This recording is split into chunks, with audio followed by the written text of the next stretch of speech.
stuck. So here's the dilemma. You have done everything.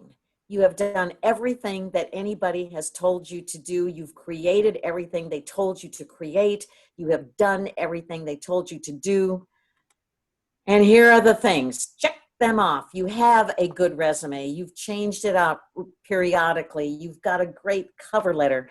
You have created a T-chart that is supposed to get your resume through that applicant tracking system. You have a dynamite LinkedIn profile. You have an Indeed resume. You have refined your elevator pitch so that people in your industry know what you do and your grandmother knows what you do. You have a target company list. You have a marketing plan and probably a lot of other things you have created that do not fit on this list. And what are the things that you have done?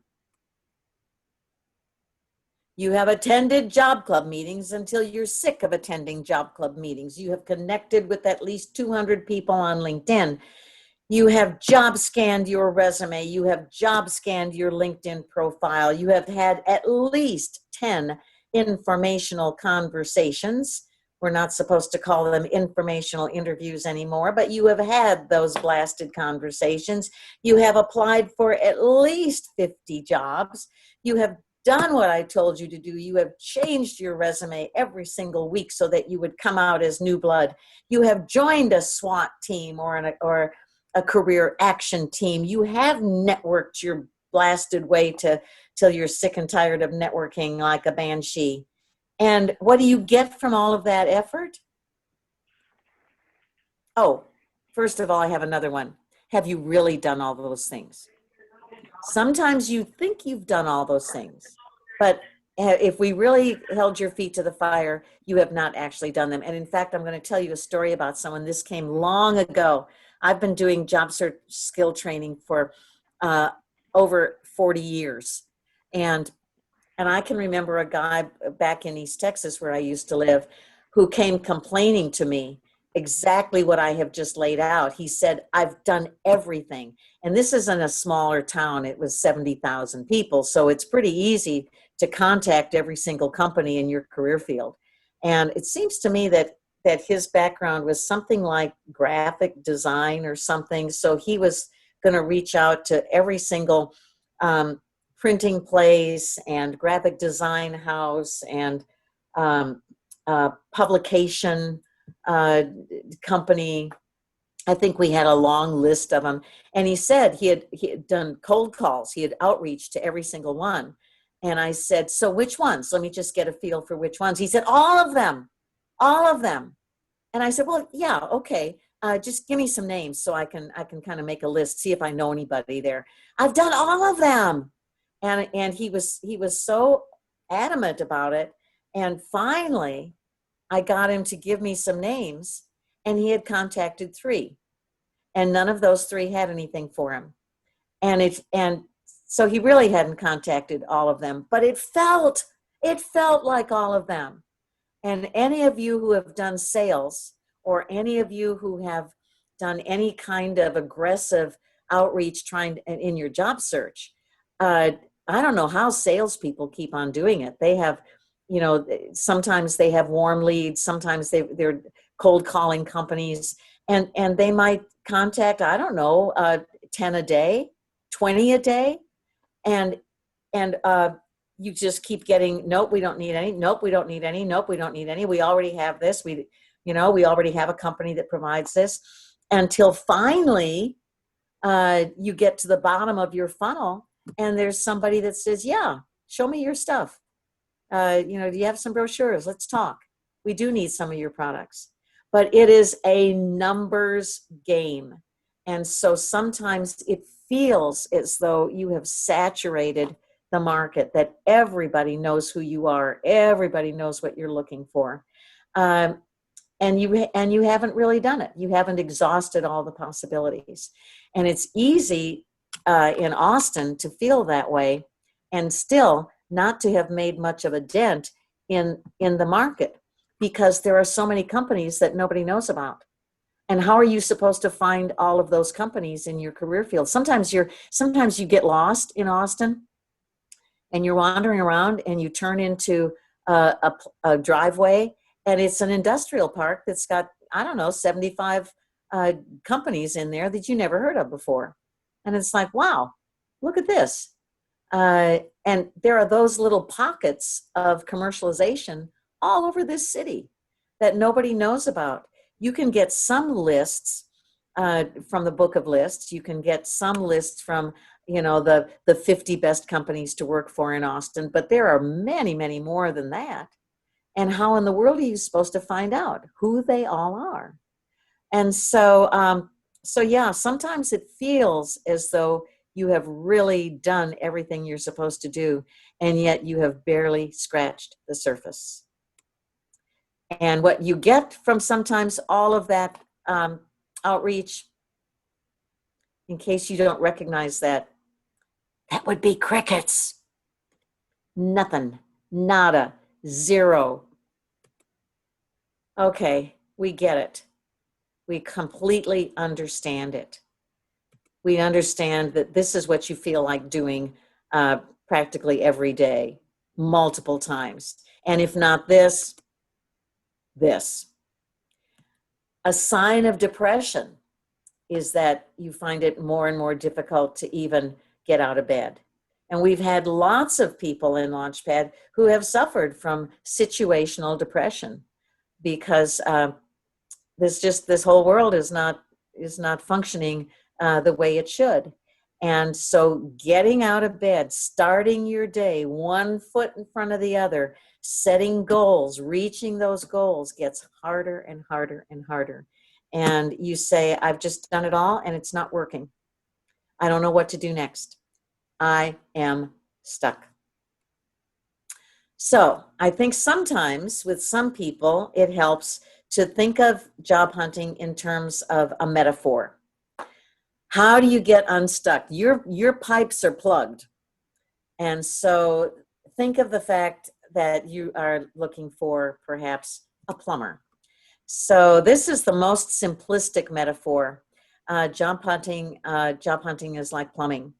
If your resume is working and you're getting interviews, then that's great.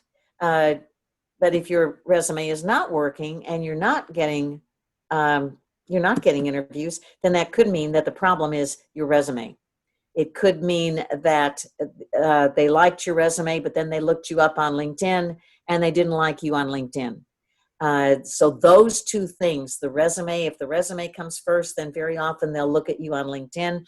Sometimes if a recruiter has found you on LinkedIn and then takes a look at your resume, they don't like that. Maybe they're not the same. Maybe they're not filled out very professionally. Maybe they invite questions. Maybe you've got gaps. Maybe you didn't explain accomplishments. So if you're not getting interviews, the first place to look is your resume.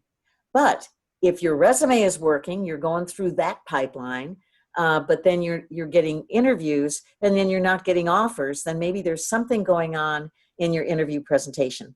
Maybe you need to join Toastmasters to become a better communicator. Maybe you're having trouble thinking quickly on your feet. We can look at, I love actually teaching job search skills during a presidential campaign, not this year, but in years past, because it's so interesting to watch people who are running for president and they're looking for a job. And we, the voting public, are the hiring managers. So we get to choose which of the candidates we think is better. And you can see sometimes if you think back to the primary debates, when people had to think on their feet, they had to answer questions. And one of the things that's so frustrating as interviewers, as interrogators, is when you ask a question and the person does not answer the question. The person talks about something else, is not authentic in answering the question that is asked. And you can see this is a job interview. In one of the things that people mention about Biden all the time is that he often doesn't seem to think very quickly. And they attribute that to the fact that as a child, he was a stutterer, and that part of the cure for stuttering is to make your speech more deliberate, where you pause, you think, you plan.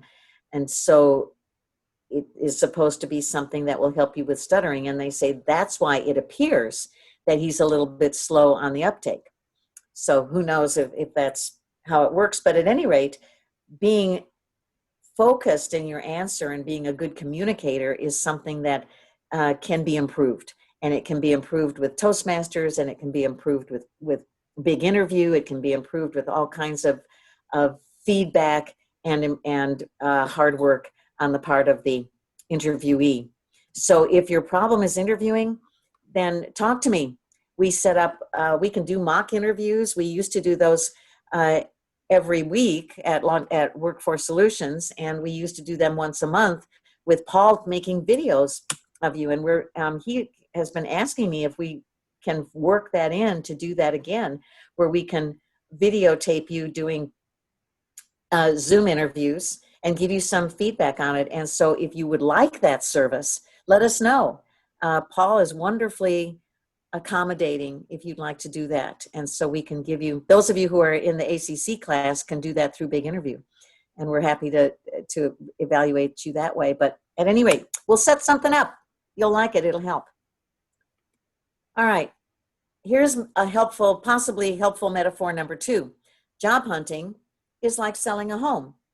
And what if you're trying to sell your home and nobody's buying? What's wrong? Why are they not buying? So it could be that your house is inadequate. It's not very attractive. It's it's a basic house. It doesn't have any sales features. So that's the next thing. Does your house have features that can make it be a little bit more attractive? And then the third piece is your marketing. How are you marketing it? Do you just have a sign up in your front yard that says for sale by owner? Do you have a posting in the newspaper or a publication or online where you can actually talk about something that is a sort of a glorified talking point? So this one says a large backyard with swing set for the kids. Sometimes they'll talk about with century-old trees or whatever. Spacious space for entertaining and so forth. So they market it. They use language that enhances its attractiveness. So you, the job seeker, are on sale. Your skills are your sales features. That's your swimming pool in the backyard.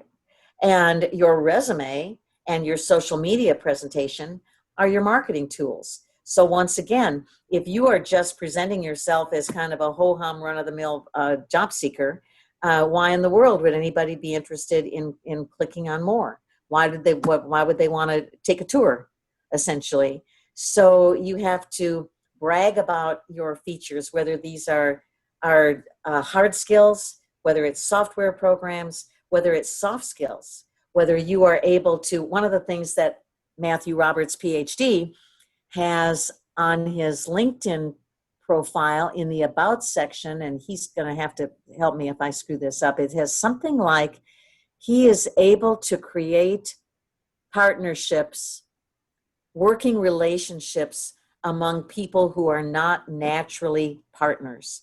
And he did this in a war zone, so it kind of gives you an idea of what he's good at. And I thought that is a soft skill. That is an example of communication and persuasion and helping people come together. That's a sales point, as far as I'm concerned. That's my favorite line on his About section, except for perhaps the part about saving the federal government over $100,000. That one's good too, Matthew. All right, so at any rate, think about it. What's not working? Are you not presenting yourself using accomplishment language? Are you not selling yourself with the way that you describe what you can bring to an employer? Do you not have good skills?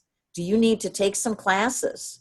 to get more proficient in something that is an in-demand skill? Do you need to get better at communication? Do you need to get new software skills? Do you need to get new, say, Adobe skills? Do you need to have, do you need to know a little bit more about Salesforce? One of the interesting things that we're creating at ACC is called a digital skills platform for today's jobs. And it is going to be, I think, a requirement for perhaps everybody that graduates with an associate's degree or a certificate from ACC. I'm not really sure about what's going to be required. But not only is it going to have advanced skills in Microsoft Office and Google Docs, but also some basic web design. It's going to have HTML and CSS. It's going to have some Salesforce skills. It's going to have, what all else is there? It's going to have some Adobe graphic-y things. So by the time somebody completes this platform, they're going to have basic skills in pretty much every single thing that a company would want them to have. They will be digitally literate in many, many companies in Austin. And so if your skills cannot be listed as marketable sales features, then improve those. Okay, here's your third and last possibly helpful metaphor. Job hunting is like looking for a spouse. So on the left column, we have what you might be looking for, let's say, in a prospective company. Let's say that you want a company that helps the environment, and you don't mind if this is a nonprofit organization, if this is a for-profit company, if this is a public sector agency like TCEQ. You don't care. You just want it to be a company that helps the environment. So you are industry specific. You are not company specific. You are industry specific. And you want a job in a mid-sized city with a population between 200,000 and 1 million, but you're happy to relocate anywhere in the United States to get that kind of company in that size city. So that opens up an enormous field of prospective companies for you. So you can start doing a huge search. This is an enormous pool of companies. And then if you find that it's just too big, then you can kind of whittle that down if you want to more specific stuff. But let's say that you're looking for a spouse, and again, you've got a pretty broad pool of people. You want somebody between, let's say, 25 and 40. Those, for a woman, those are childbearing years. So let's say you want somebody who is mature, who's a grown-up, but who can still have children, because that might be something you're looking for. But you also want somebody who's an avid traveler. That's a passion of yours, and you want a companion who's going to be excited about traveling with you, and you want somebody who's fun to be around.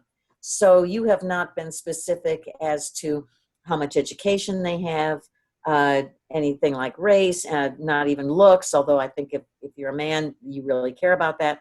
Maybe women do too, I don't know. But right now, your pool is huge, so if you've got a sort of big generic kinds of likes like this, then you've got an enormous pool. If you are really, really specific that you only want people with this background, they have to have a degree, they have to be 25 to 30, they have to be this race, they have to look like this, they have to, the pickier you are, obviously the fewer people are going to be in your market.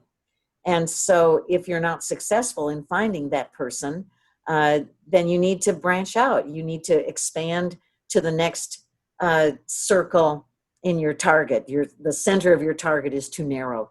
Likewise, I have known people, you may have as well, who only wanted to work at Dell. They were not going to be satisfied working anywhere else. They only wanted to work at Dell, and they only wanted to work in a certain department at Dell. And they were going to be applying until they got that job. Well, you know, as the weeks and months go by and you're not getting that job, you're going to have to expand. Maybe you can expand to every other department in Dell as well, but still within Dell. And if that's not working and you're running out of money and you're, you know, the foreclosure is knocking on your door, then eventually you get to, okay, any large company or any enterprise company or any technical company. And then eventually it's like, okay, I'm ready to take a survival job to keep my home. And so, you know, it's like looking for a spouse. How picky are you? What would you consider? Can you see possibilities? Can you see advantages to other things besides what you're just looking for? Okay. Crickets. If you have to, you're stuck, you're not getting anywhere, you're okay with the metaphors, you don't know where your problem lies, think of the serenity prayer. What can you change? Grant me the serenity to accept the things I cannot change.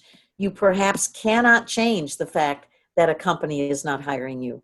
You cannot change the fact that you're unable to relocate. You cannot change the fact that you're 55 years old. You cannot change the fact that, you know, whatever. What can't you change about yourself? But the things that you can change, be brave, take action, fix some things, change some things, and be smart enough to know the power that you have and to know what things you can change and what things you can't. Lots of times we get stuck because we think that we can't change something, and we can. We think that we can't start a fitness program because we have conditions A, B, and C, but you can. One time when I was teaching a class at Workforce Solutions, and I was talking about how important it is when you're unemployed to include in your schedule of things to do something for fitness, because you're under stress. And what is the very best way to get rid of stress? It is to exercise. And so whether it's just that you get out every day, you go outside every single day and you take a walk. You don't have to run a marathon, but start doing something, start moving. I have noticed in 6 months of sitting on my butt 8 hours a day, looking at a screen, that I have gained the COVID. It started out being the COVID-10. It is now the COVID-15, working way too fast toward the COVID-20. But I've now got this big old inner tube around my waist, and my butt has spread and flattened. So my new nickname from my husband is Flatten Butt. So at any rate, it's really important, and plus it's bad for your back to sit all day. So it's so important that you exercise, that every single hour you get up, you walk around, you do something. Start taking online classes, if you can, in things like yoga and stretching. One of the good ideas that we shared in the Panacea was from Lina Barrientos, I believe, on a classic, what was that even called? Classic Stretch or something like that, which is a TV show that's on early in the morning.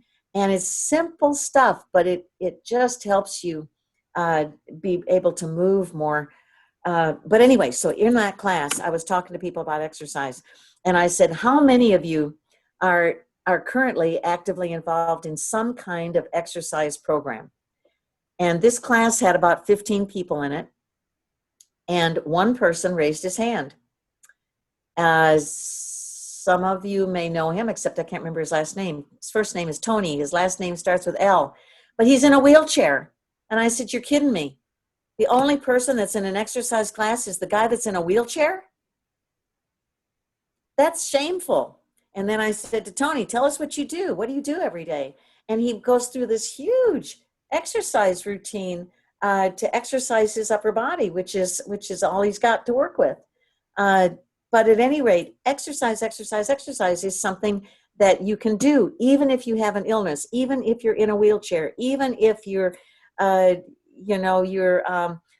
pounds overweight. You can get up and move every hour. So you might think, well, I'm too out of shape. I can't do it. You can do it. That's one of those things that you can change. Okay, my nagging is going to stop there. So think about it. What is it that you have control over?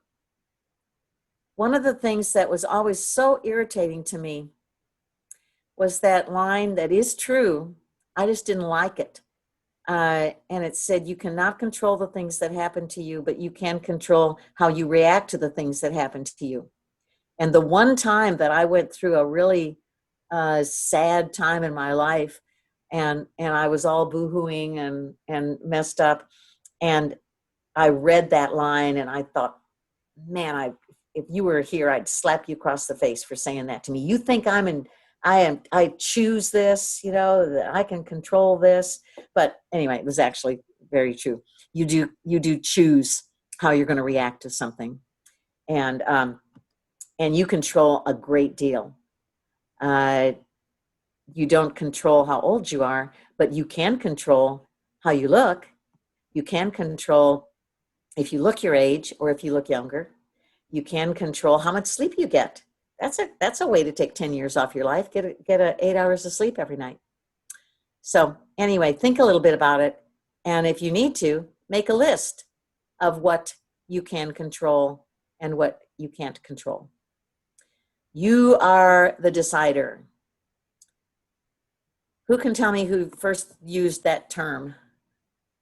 I'll give you 10 extra points on your grade. George Bush. George Bush, Mr. W. He is the decider, or he was the decider. We have a new decider now. But you are the decider, and the antidote to being stuck is to take action, is to move, is to do something. And so I'm going to talk to you a little bit about different people that I've known who were stuck and who did some of the things on this 2-page list. So the first thing you can do, and it doesn't sound like you're taking action, is to stay the course and keep on doing exactly what you have been doing, because what you have been doing is correct. You have been spending 6 to 8 hours a day searching for a job. You have been networking like a banshee. You have been having informational interviews. You have been changing up your resume to target it to the jobs. You have been doing a T-chart cover letter on your resume every single time. You've been doing everything right. And all you need to do is to keep doing that and maybe expand the breadth of your job search. Sarah Brewer is somebody that was featured in this week's newsletter as somebody who's just taken a job. And she is one of those people that has done every single thing that we told her to do. And she enumerated that in the newsletter. So how many informational interviews she had. She took the class at ACC that I teach. She was an active member in at least 2 and maybe all 3 job clubs. She was part of a career action team. She did every single thing. She said every week she redid her resume and put it out there. And it was after she did that one of the recruiters found her. And she ended up taking a job that was not her first choice. It was not her second choice, but it is. She ended up taking a job because she needed to take a job.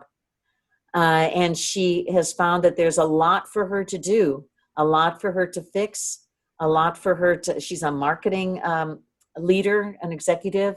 And this is a company that really, really needs her skill set. So she is appreciated and valued, and she's going to have some great accomplishment statements coming out of this job, where she took over a company that had zero marketing plan, and she created one, and I'm sure it's going to be very successful because she is one smart lady.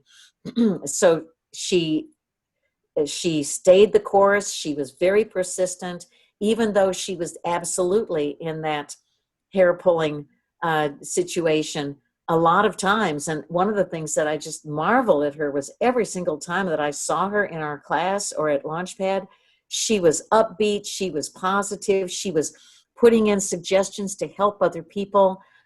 She was grateful. She did everything. She kept a good attitude.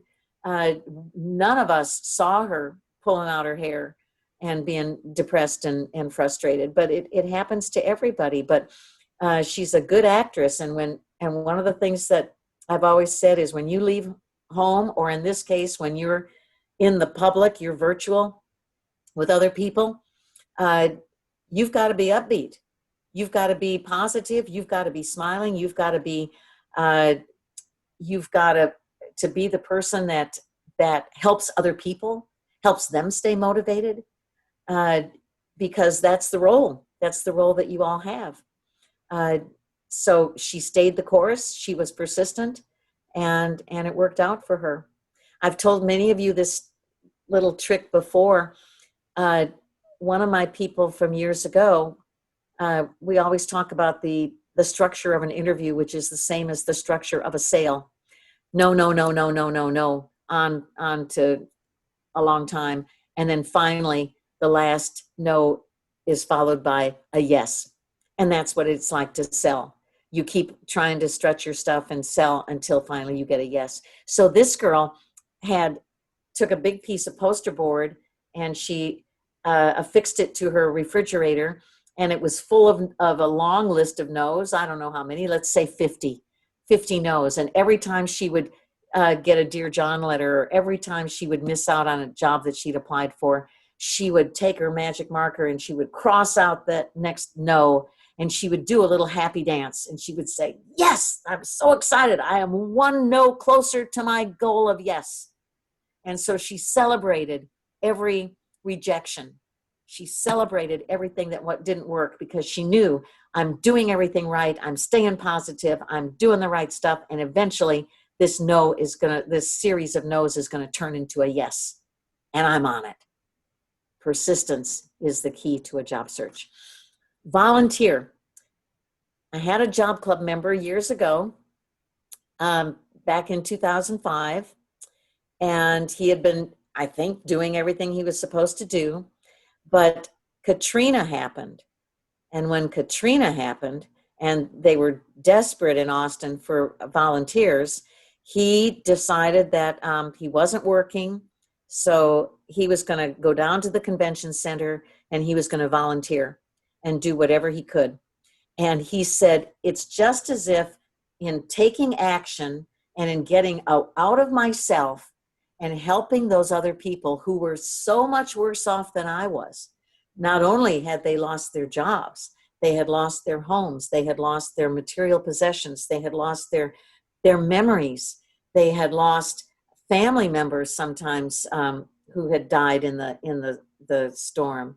They had been through hell. They had all kinds of mental health issues now because of the ordeal they had gone through. And now here they are sleeping on cots and on the floor in the convention center in a town that was not their city. And he said his heart just went out to them, and he volunteered and he shared everything he could with them. And he said it was the craziest thing that a lot of the jobs that he had applied to, all of a sudden he started getting requests for interviews. And he said, I think it's because I don't know, it was probably just a coincidence. But a lot of people believe that when you take action and get the universe to start working, that there are results. There are things that happen as a result of your taking action. And I think especially when you take action to help other people and you forget about your own situation, that it pays off.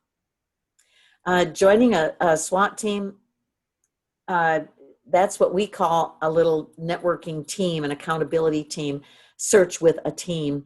It's way too scary to look for a job all by yourself. And if you surround yourself with a team of the most positive, encouraging, enthusiastic, smart, creative people, and you're all helping each other.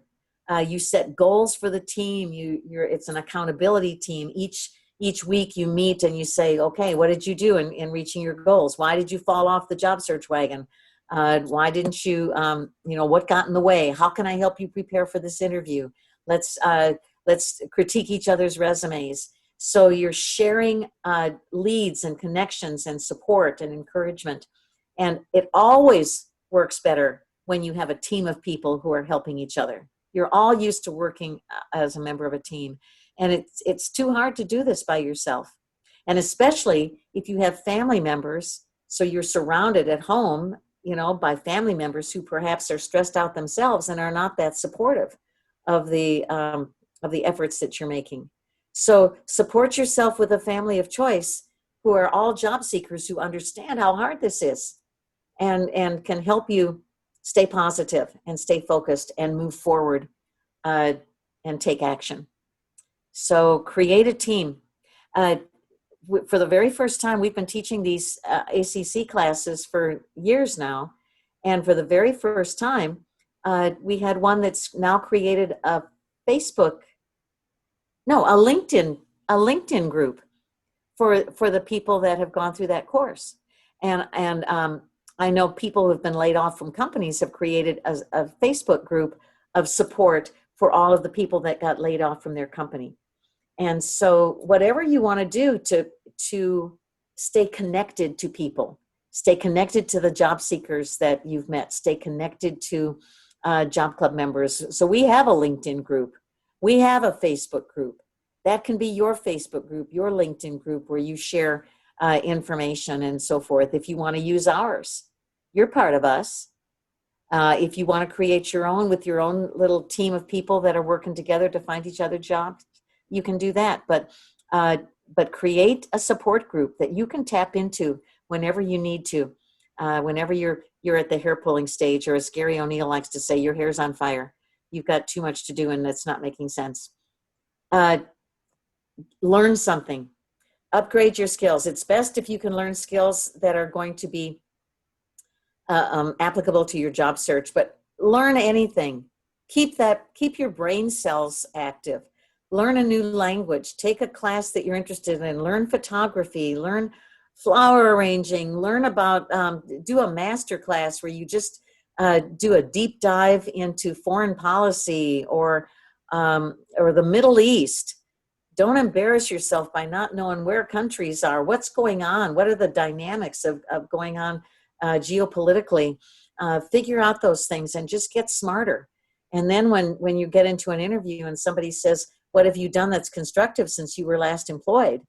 You could say, my gosh, I have gotten, I've raised my IQ by 5 points by doing all of these things and taking these classes and learning these skills and getting these certificates. And I've got badges out the yin yang from LinkedIn Learning. And anyway, so get smarter.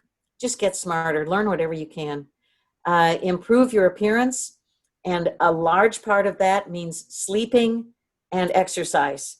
Those are the two basics, sleeping and exercise. Exercise can make up for not eating quite as well as you should, but diet, exercise, and sleep, and socializing. Those are the four things that help you live a long time. Diet, eating right.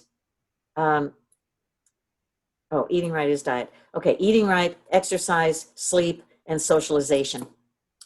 Boom. Take action. Sometimes what you need to do is to relocate.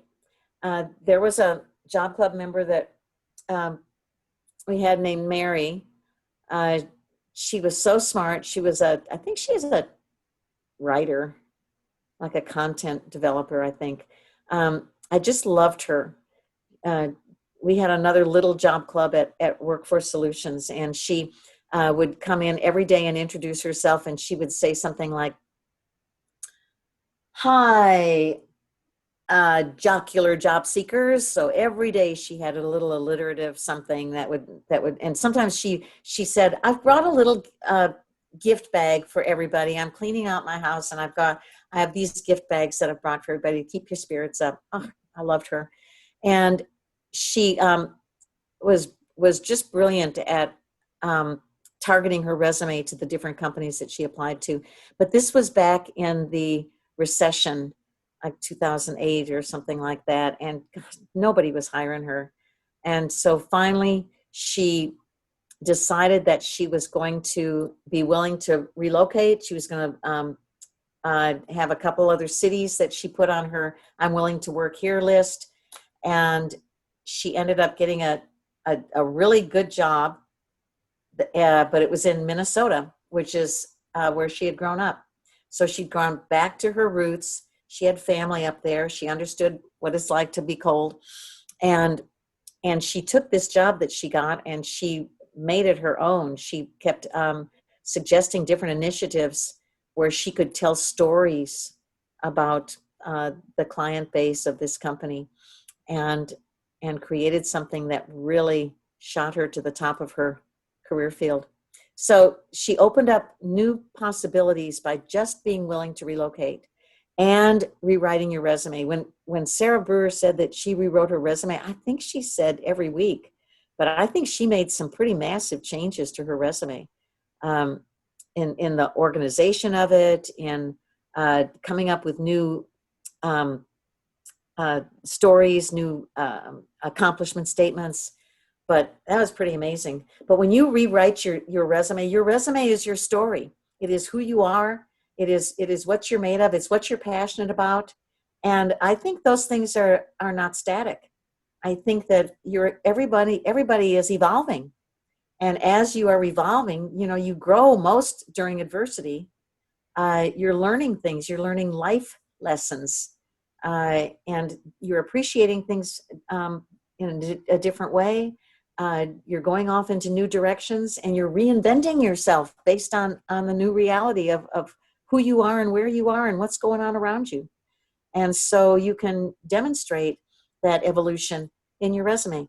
So that is definitely taking action that can pay off. Oh, one more thing about staying the course and being persistent. I'm going to tell you a funny story that I was reading this was a book for employers, for hiring managers, and it was written by Robert Half.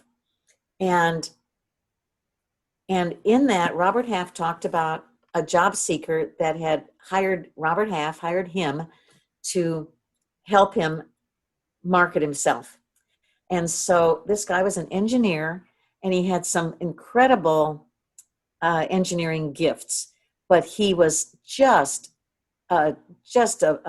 abysmal at selling himself. He could not do it. He was very introverted. He did not speak well. He was not a good communicator. He was a terrific engineer, but in marketing himself and making presentations, oh my gosh, he was terrible. And Robert Half would give him scripts. He would say this. Can you say this? If somebody asks you this question, can you say this? Could you be a little bit more animated? Could you smile more? Could you, let's work on presentation. The guy he could not do it. He could not do it. He just didn't have that gene. And finally, Robert Half said, look, I don't want to take any more of your money. I've taught you everything I can teach you. You've got a great resume. Keep sending it out. You are going to get a job that's right for you. I absolutely guarantee it. So kind of remember what I told you, do your best, and good luck. And eventually, Robert Half heard that this guy did get a job. It took him a long time, but he did get a job. And some months later, Robert Half was supposed to go to that company and as a consultant, and he said, isn't this the company that hired, John Doe? And the guy said, yeah, it is. He said, I hired him. And he said, I was really surprised, but gratified. He said, I know him. I was working with him, but I was really surprised when I saw that he had come to work here. And he said, I was a little surprised myself. And he said, but I had been looking for somebody for this position for months and months and months, and nobody was right. Uh, I was just so tired of it. I finally, I woke up one morning and I said to my wife, I'm so sick and tired of trying to fill that job. I swear to you, the next guy that walks in the door and applies for it, I'm hiring him. And that happened to be that guy. So persistence, it will pay off. You might, if you're stuck, you might want to think about starting your own business, becoming a consultant, doing something that's a little bit out of your comfort zone. And I don't mean that you have to, you know, start get a franchise or anything like that, but think of yourself as somebody that has something that you could market. To become a consultant, if you are a subject matter expert in a field, you can start a blog. You could create a DBA, create an LLC, register your name somewhere, go to work for free, coming into a situation with a startup or something and sharing your expertise with them. But just the fact that you are just like Leap to Success, the people that work for a Leap to Success project through Launchpad, they're utilizing their areas of expertise. And yes, it would be wonderful if they got paid, but they walk into a situation with a nonprofit and they are the smartest guy in the room. And they can help a nonprofit with their needs. They can help them with their website. They can help them with their database. They can help them with their technical training. They can help design a logo. They can, you're in there solving a problem for somebody. And just the fact that you've taken that action and it makes you feel better about yourself can be huge. If you don't want to write a book, start a blog. Although we've had people say every time they lose a job, they write a book, but it's not like a bestseller hard copy. It might start out as an ebook. And somebody said, start off with having it in 14-point font, double spaced, and then you've got 30 pages and you publish it as an ebook, so people can get it for free, but you can say that you are a published author. These days it's easy to publish your own book through Amazon because they make it so easy to be a published author. And sometimes once you are a published author, then you get speaking engagements, and now you are creating a reputation for yourself as an expert in your field. And suddenly they identify you as, he's an expert in Agile or whatever. Take some short-term fun jobs.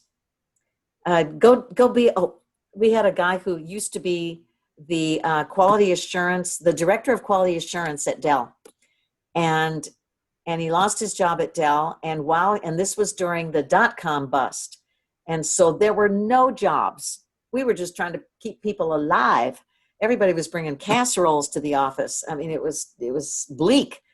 And this guy took all sorts of fun jobs. He got cast as an extra in a movie. He was an usher at a Cirque du Soleil.